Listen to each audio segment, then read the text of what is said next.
सोचो, अगर कल सुबह तुम्हें पता चले कि जिस हिंदू वर्सेस मुस्लिम लड़ाई को तुम असली मानते थे वह असली थी ही नहीं।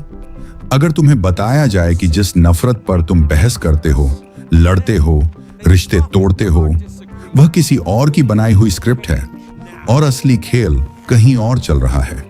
टीवी पर चीखते एंकर, सोशल मीडिया पर ट्रेंड होते हैशटैग, चुनाव से पहले भड़कते मुद्दे, क्या यह सब अचानक होता है या कोई अदृश्य हाथ इन्हें सही समय पर ऑन कर देता है?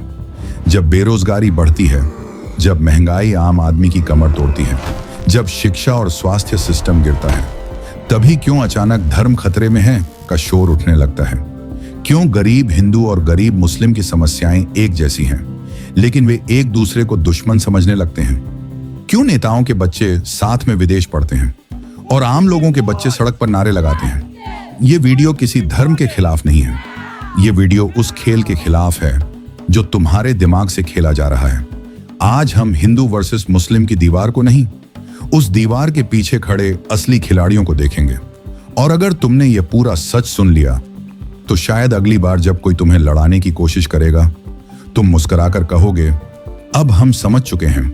अगर आपको लगता है कि आज की यह बात सिर्फ एक वीडियो नहीं बल्कि एक जरूरी सच्चाई है जिसे हर इंसान तक पहुंचना चाहिए, तो अभी इस वीडियो को लाइक कीजिए और चैनल को सब्सक्राइब कीजिए, क्योंकि यहां हम किसी के खिलाफ नहीं, सच के साथ खड़े होते हैं। आपका एक लाइक इस संदेश को और लोगों तक पहुंचाएगा और आपका सब्सक्राइब इस जागरूकता की यात्रा को मजबूत करेगा। अब आइए सच की परतें खोलते हैं। जब भी कोई तुम्हें हिंदू वर्सेस मुस्लिम की बहस में घसीटता है, एक पल के लिए रुककर खुद से एक सवाल पूछना, मेरा असली दुश्मन कौन है?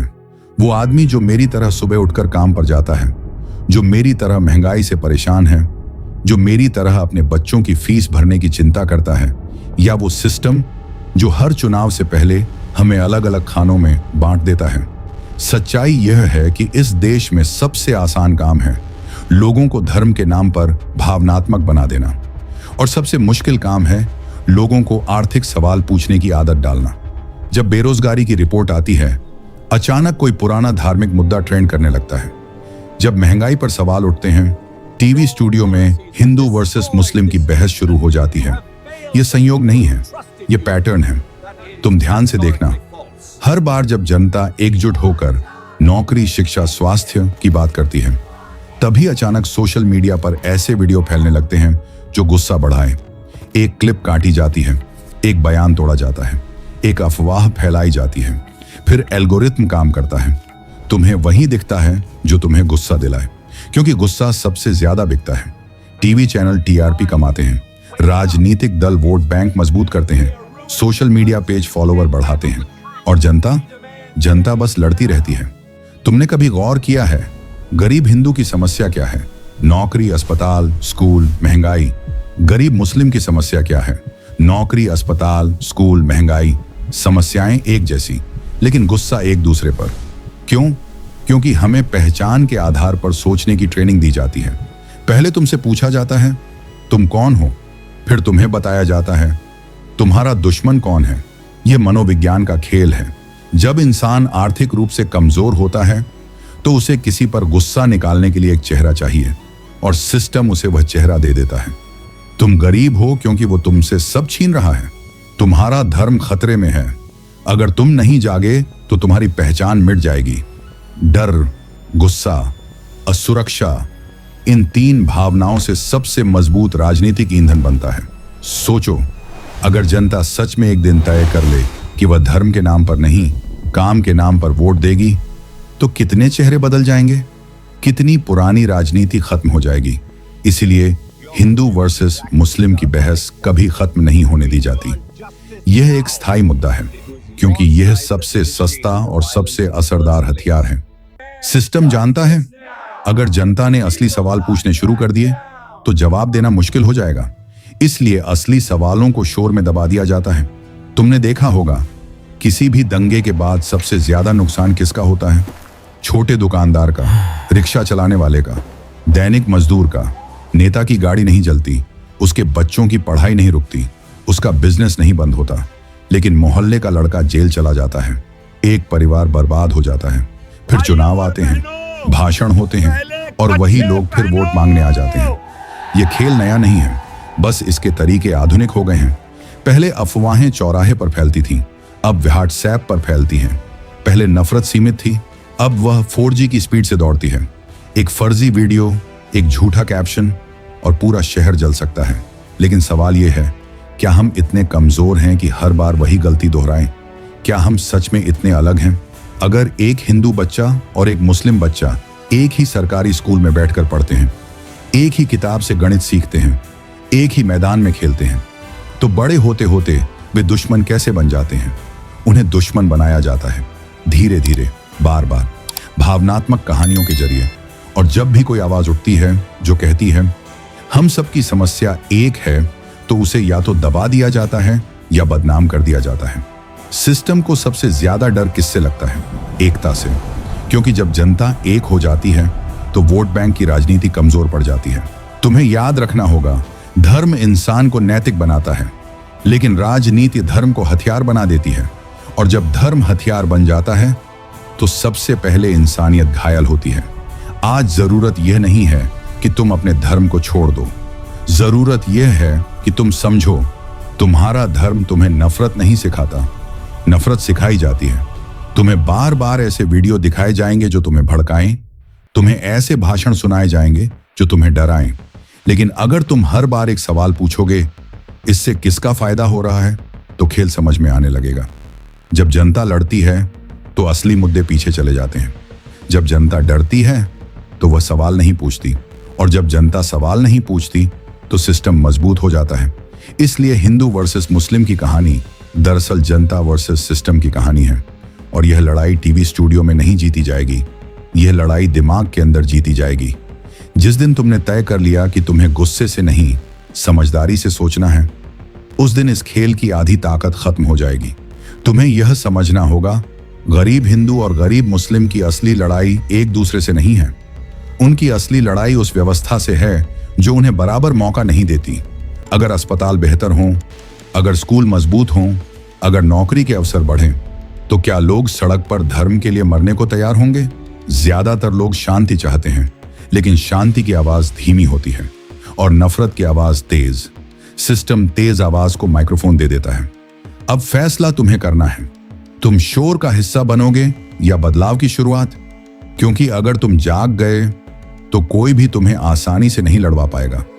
और जिस दिन लाखों लोग जाग गए, उस दिन हिंदू वर्सेस मुस्लिम की जगह एक नया नारा होगा, जनता पहले। और शायद वही दिन इस देश की असली ताकत का दिन होगा। तुम्हें एक बात समझनी होगी, किसी भी देश को कमजोर करने का सबसे आसान तरीका क्या होता है? उसे बाहर से हराना मुश्किल होता है, लेकिन अंदर से बांटना आसान। इतिहास गवाह है, जब भी जनता जाति, धर्म, भाषा या पहचान के नाम पर बंटी, तब असली ताकत कुछ ही हाथों में सिमट गई। हिंदू वर्सेस मुस्लिम की कहानी आज की नहीं है, लेकिन आज इसे जिस तरह इस्तेमाल किया जा रहा है वह पहले से कहीं ज्यादा सुनियोजित है। पहले अफवाहें धीरे चलती थीं, अब ट्रेंड बनती हैं। पहले झूठ फैलने में समय लगता था, अब 10 मिनट में पूरे देश तक पहुंच जाता है। और सच सच धीरे चलता है। तुमने गौर किया होगा, जब भी कोई बड़ी आर्थिक रिपोर्ट आने वाली होती है, जब भी कोई सरकारी फैसला सवालों में घिरता है, जब भी जनता सड़कों पर महंगाई या बेरोजगारी के खिलाफ आवाज उठाती है, तभी अचानक सोशल मीडिया पर कोई धार्मिक क्लिप वायरल हो जाती है। लोग दिशा बदल देते हैं, गुस्सा बदल जाता है, बहस बदल जाती है, और मुद्दा वह पीछे छूट जाता है। यह संयोग नहीं है, यह रणनीति है। रणनीति यह कि जनता भावनाओं में उलझी रहे ताकि वह तथ्यों तक न पहुंचे। तुम सोचो, अगर हर युवा यह पूछना शुरू कर दे कि मेरे शहर में कितनी फैक्ट्रियां खुली, मेरे जिले में कितने अस्पताल बने, मेरे कॉलेज में कितने शिक्षक हैं, तो कितने नेताओं के पास जवाब होगा।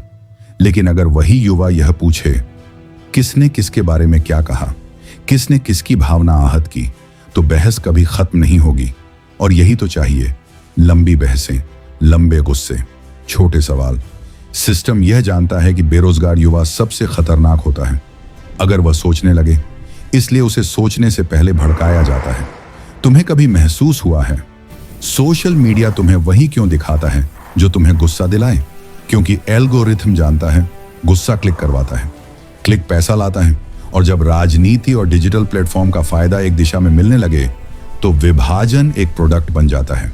अब यह सिर्फ विचार नहीं रहा, यह एक बिजनेस मॉडल है। डर बेचो, नफरत बेचो, पहचान बेचो और जनता खरीदती रहेगी क्योंकि उसे लगेगा कि वह अपने धर्म की रक्षा कर रही है। लेकिन जरा सच्चाई देखो, किसी भी दंगे के बाद सबसे ज्यादा नुकसान किसका होता है? मोहल्ले की दुकान का, छोटे व्यापारी का, दैनिक मजदूर का। नेता अगले दिन प्रेस कॉन्फ्रेंस करता है, टीवी चैनल अगले दिन नई बहस शुरू कर देते हैं, लेकिन जिस घर में कमाने वाला जेल चला गया उस घर की कहानी कोई नहीं दिखाता। क्यों? क्योंकि वह टीआरपी नहीं लाती।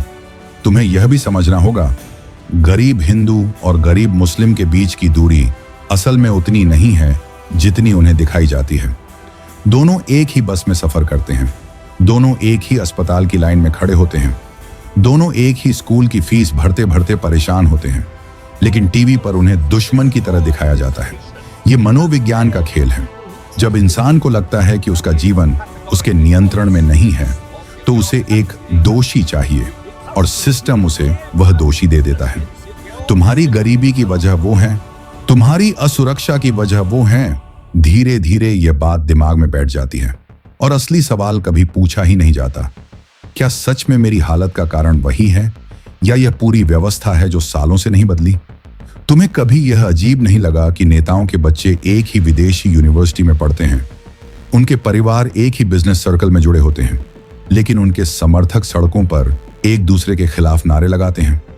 ऊपर की दुनिया अलग है, नीचे की दुनिया अलग।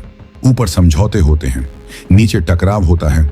ऊपर सत्ता की साझेदारी होती है, नीचे भावनाओं की लड़ाई। और इस बीच देश धीरे धीरे आर्थिक रूप से कमजोर होता जाता है।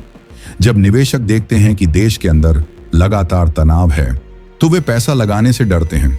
जब उद्योग नहीं बढ़ते तो नौकरी नहीं बनती।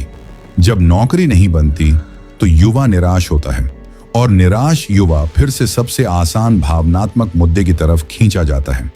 यह एक चक्र है, विभाजन, अस्थिरता, आर्थिक गिरावट, बेरोजगारी और ज्यादा विभाजन। अगर यह चक्र नहीं टूटा तो नुकसान सिर्फ एक धर्म का नहीं होगा, पूरा देश कमजोर होगा। तुम सोचो, अगर एक दिन सभी आम लोग यह तय कर लें कि वे किसी भी उकसावे पर तुरंत प्रतिक्रिया नहीं देंगे, वे पहले जांचेंगे, समझेंगे, तो क्या होगा? फर्जी वीडियो काम करना बंद कर देंगे, भड़काऊ भाषण बेअसर हो जाएंगे, क्योंकि नफरत तब तक जिंदा रहती है जब तक उसे प्रतिक्रिया मिलती है। अगर प्रतिक्रिया बंद तो खेल खत्म। लेकिन इसके लिए साहस चाहिए। भीड़ के साथ चिल्लाना आसान है, भीड़ के खिलाफ खड़े होकर कहना हम नहीं लड़ेंगे ये मुश्किल है, लेकिन बदलाव हमेशा मुश्किल रास्ते से आता है। तुम्हें याद रखना होगा, धर्म इंसान को बेहतर बनाता है, राजनीति धर्म का उपयोग करती है। अगर धर्म के नाम पर नफरत बढ़ रही है तो समस्या धर्म नहीं है, समस्या उसका इस्तेमाल है। और इस्तेमाल तभी रुकता है जब इस्तेमाल होने वाले जाग जाते हैं। आज सवाल ये नहीं है कि तुम हिंदू हो या मुस्लिम, सवाल ये है कि तुम जागरूक हो या नहीं। क्या तुम हर वायरल क्लिप पर तुरंत विश्वास करोगे या पहले सोचोगे कि इसका फायदा किसे है? क्या तुम हर भाषण के बाद गुस्से में भर जाओगे या पूछोगे मेरे शहर में क्या बदला? अगर जनता यह पूछना शुरू कर दे पिछले 5 साल में हमारे इलाके में क्या सुधार हुआ, तो राजनीतिक स्तर बदलना पड़ेगा। लेकिन जब जनता ये पूछती है किसने किसे क्या कहा, तो राजनीति वही रहती है। अब चुनाव तुम्हारा है, तुम इस कहानी के दर्शक बने रहोगे या लेखक बनोगे, क्योंकि हिंदू वर्सेस मुस्लिम की स्क्रिप्ट कोई और लिख रहा है। लेकिन अगर तुमने सच समझ लिया तो अगली स्क्रिप्ट तुम लिखोगे, और उस दिन शायद यह देश सच में मजबूत होगा, क्योंकि तब जनता लड़ नहीं रही होगी, सोच रही होगी। और सोचने वाली जनता से सबसे ज्यादा डर सिस्टम को लगता है। अगर आप यहां तक सुन चुके हैं तो इसका मतलब है कि बात आपके दिल और दिमाग दोनों को छू रही है। तो एक छोटा सा काम अभी कीजिए, इस वीडियो को लाइक कीजिए, चैनल को सब्सक्राइब कीजिए और नीचे कमेंट में लिखिए मैं जाग चुका हूं। क्योंकि जब आप कमेंट करते हैं तो यह सिर्फ एक शब्द नहीं होता, यह एक संदेश होता है कि आप भीड़ नहीं, जागरूक नागरिक हैं। आपका लाइक इस सच को और लोगों तक पहुंचाएगा आपका सब्सक्राइब इस मुहिम को ताकत देगा और आपका कमेंट बताएगा कि बदलाव शुरू हो चुका है। अब आगे बढ़ते हैं, क्योंकि असली बात अभी बाकी है। अब जरा और गहराई से देखो, ये पूरा खेल सिर्फ सड़कों पर नहीं खेला जाता, ये दिमाग के अंदर खेला जाता है। जब तुम रोज रोज एक ही तरह की खबरें देखते हो, एक ही तरह के वीडियो, एक ही तरह की बहस, तो धीरे धीरे तुम्हारा दिमाग यह मानने लगता है कि यही सबसे बड़ा मुद्दा है। इसे कहते हैं ध्यान भटकाने की राजनीति। मान लो तुम्हारे घर की छत टपक रही है, दीवारों में दरार है, रसोई में राशन कम है, लेकिन कोई रोज तुम्हें यह कहे कि तुम्हारे पड़ोसी की वजह से तुम्हारा घर खतरे में है, तो तुम असली मरम्मत छोड़कर पड़ोसी से लड़ने लगोगे। सिस्टम भी यही करता है। देश की छत कहां टपक रही है? शिक्षा व्यवस्था में, स्वास्थ्य सेवाओं में, रोजगार के अवसरों में। लेकिन चर्चा कहां होती है? पहचान पर। जब पहचान बहस का केंद्र बन जाती है तो विकास किनारे हो जाता है। और यह सिर्फ एक दल की बात नहीं है, यह पूरी राजनीतिक संस्कृति की समस्या है। हर दल जानता है, अगर जनता भावनात्मक मुद्दों में उलझी रहेगी तो आर्थिक सवाल पीछे चले जाएंगे। इसलिए कभी कोई मंदिर का मुद्दा उठाता है तो कभी कोई मस्जिद का।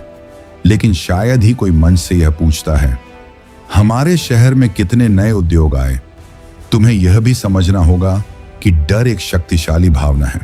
जब किसी को यह विश्वास दिला दिया जाए कि उसकी पहचान खतरे में है, तो वह हर चीज भूल जाता है। महंगाई भी, बेरोजगारी भी, टूटी सड़कें भी, क्योंकि पहचान इंसान के अस्तित्व से जुड़ी होती है और राजनीति पहचान के इसी डर को छूती है। लेकिन असली सवाल यह है, क्या सच में आम लोगों की पहचान एक दूसरे से खतरे में है, या असली खतरा उस व्यवस्था से है जो समान अवसर नहीं देती? जब कोई युवा नौकरी के लिए फॉर्म भरता है और सालों तक परीक्षा का रिजल्ट नहीं आता, तो क्या उसकी समस्या धर्म है? जब कोई मरीज सरकारी अस्पताल में लाइन में खड़ा है और डॉक्टर कम है, तो क्या उसकी समस्या धर्म है? जब किसान अपनी फसल का सही दाम नहीं पाता, तो क्या उसकी समस्या धर्म है? नहीं। लेकिन उसे यह समझने नहीं दिया जाता, क्योंकि अगर वह समझ गया तो वह सवाल पूछेगा, और सवाल सत्ता को असहज करते हैं। तुम्हें कभी अजीब नहीं लगा कि चुनाव के समय धार्मिक भाषा तेज हो जाती है? क्यों? क्योंकि चुनाव भावनाओं का खेल है, और सबसे तेज भावना है डर और गुस्सा। अगर तुम्हें यह विश्वास दिला दिया जाए कि अगर वो जीत गए तो तुम्हारा अस्तित्व खतरे में है, तो तुम तर्क नहीं करोगे, तुम प्रतिक्रिया दोगे। यही राजनीति का सबसे पुराना फॉर्मूला है। लेकिन सोचो, अगर एक दिन लोग कहें हमें डराकर वोट मत मांगो, हमें काम दिखाकर वोट मांगो, तो क्या बदलेगा? बहुत कुछ। क्योंकि तब बहस बदल जाएगी। तब टीवी स्टूडियो में चिल्लाने के बजाय डेटा दिखाना पड़ेगा। तब भाषणों में नारे कम होंगे और रिपोर्ट ज्यादा।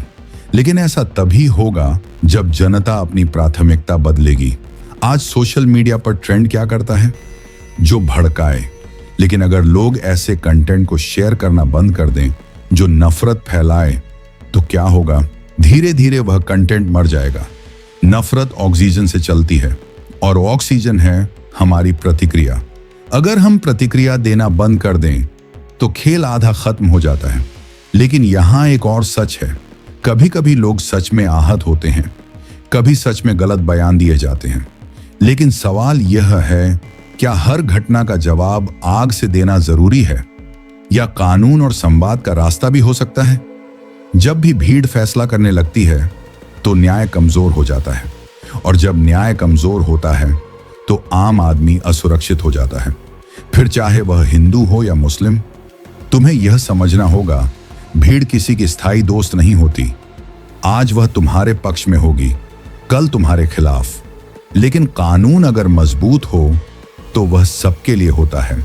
इसलिए असली लड़ाई भीड़ की नहीं, व्यवस्था की मजबूती की होनी चाहिए। लेकिन व्यवस्था की बात उबाऊ लगती है, क्योंकि उसमें शोर नहीं होता, और शोर ही आज का सबसे बड़ा मनोरंजन है।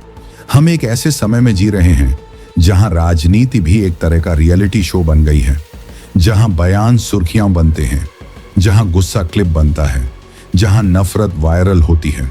लेकिन विकास धीमी प्रक्रिया है, वह वायरल नहीं होता, इसलिए विकास की चर्चा कम होती है। अब जरा खुद से पूछो, तुम्हें हर दिन किस तरह का कंटेंट ज्यादा दिखता है? क्या वह तुम्हें शांत करता है या भड़काता है?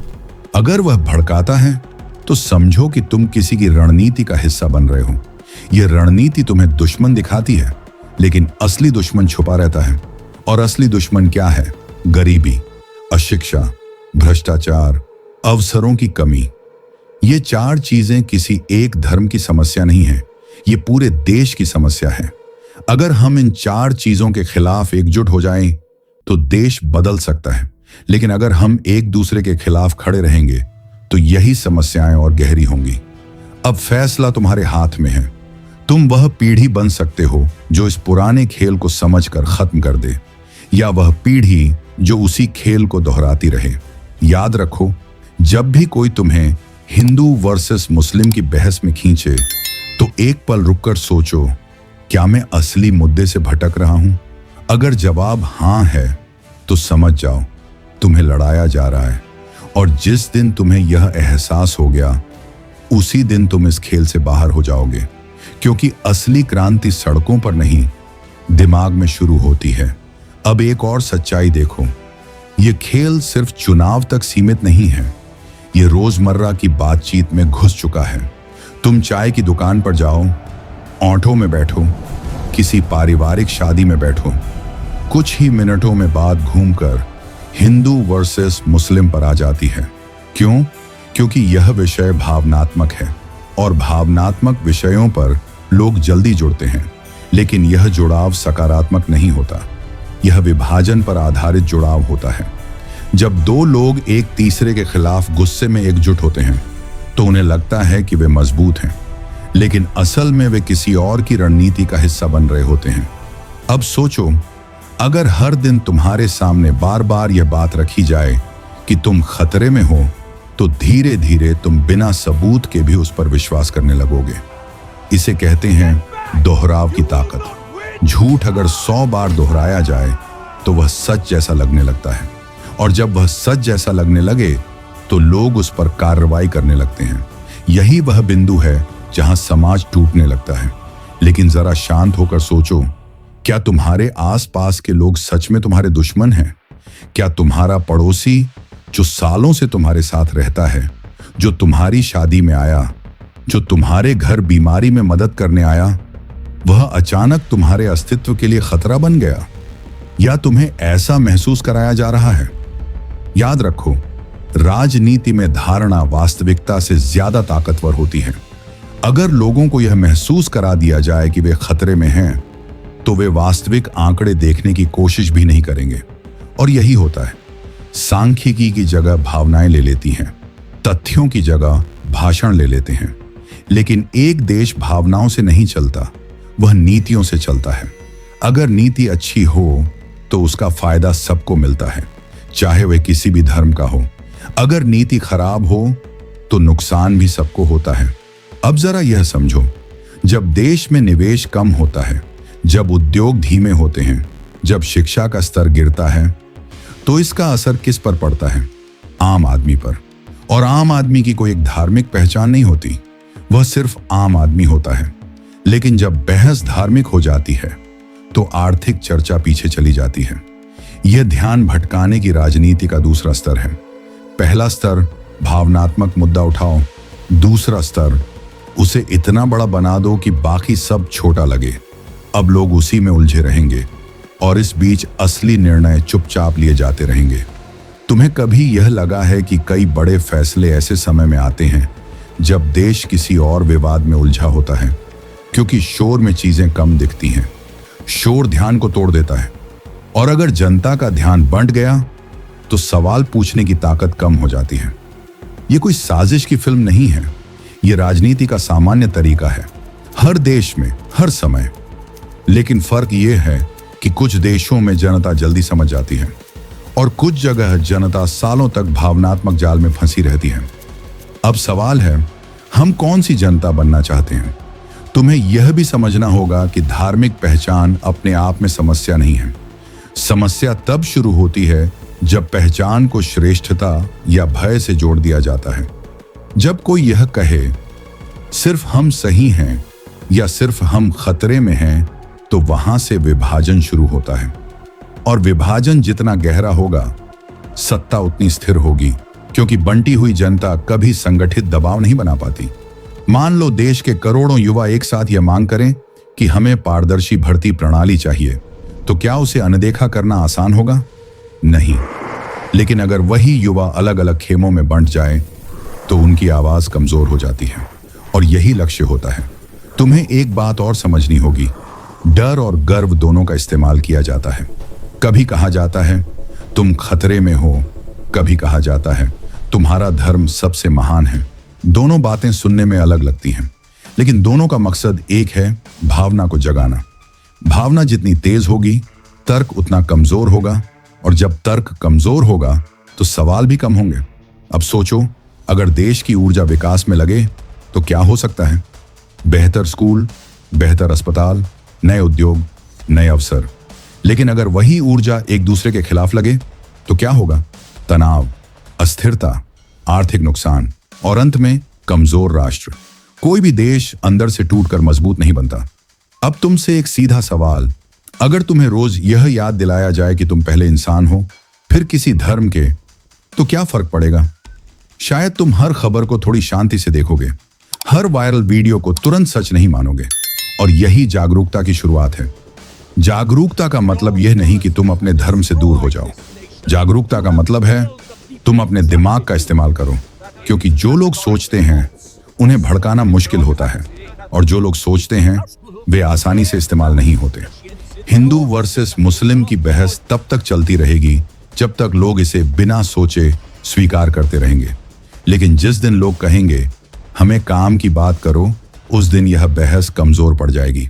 और शायद वही दिन होगा जब देश सच में आगे बढ़ना शुरू करेगा, क्योंकि असली ताकत भीड़ में नहीं, समझ में होती है। और समझ तब आती है जब हम डर और गुस्से से ऊपर उठकर सोचते हैं। अब यह तुम्हारे हाथ में है, तुम डर की राजनीति का हिस्सा बनोगे या जागरूकता की शुरुआत। अब एक और परत हटाते हैं। तुमने कभी सोचा है कि भीड़ इतनी जल्दी कैसे बन जाती है? एक पोस्ट वायरल होती है, कुछ ही घंटों में सैकड़ों लोग गुस्से में आ जाते हैं और फिर माहौल गर्म हो जाता है। लेकिन वही लोग जब अस्पताल की हालत सुधारने के लिए बुलाए जाते हैं तो भीड़ क्यों नहीं बनती? क्योंकि गुस्सा तुरंत प्रतिक्रिया देता है, जिम्मेदारी सोच मांगती है, और सोचने का समय आज की तेज दुनिया में सबसे कम है। सोशल मीडिया ने हमें एक आदत दे दी है, देखो, प्रतिक्रिया दो, आगे बढ़ो। लेकिन किसी भी जटिल समस्या को समझने के लिए धीमी सोच चाहिए, और धीमी सोच राजनीति को मुश्किल बनाती है। इसीलिए तेज भावनाओं को बढ़ावा दिया जाता है। अब जरा यह समझो कि जब समाज में लगातार हिंदू वर्सेस मुस्लिम की चर्चा चलती रहती है तो उसका असर बच्चों पर भी पड़ता है। एक 15 साल का बच्चा जो पहले सिर्फ क्रिकेट और पढ़ाई में रुचि रखता था, धीरे धीरे पहचान की बहस में खिंच जाता है। उसे लगता है कि उसे चुनाव करना है, लेकिन उसे कोई यह नहीं सिखाता कि वह पहले नागरिक है। नागरिक का मतलब जिसे अधिकार भी हैं और जिम्मेदारियां भी। जब नागरिक की जगह सिर्फ समर्थक बन जाओ तो सवाल खत्म हो जाते हैं। समर्थक तालियां बजाता है, नागरिक सवाल पूछता है। अब सोचो, सिस्टम को किससे ज्यादा डर लगेगा, तालियां बजाने वाले से या सवाल पूछने वाले से?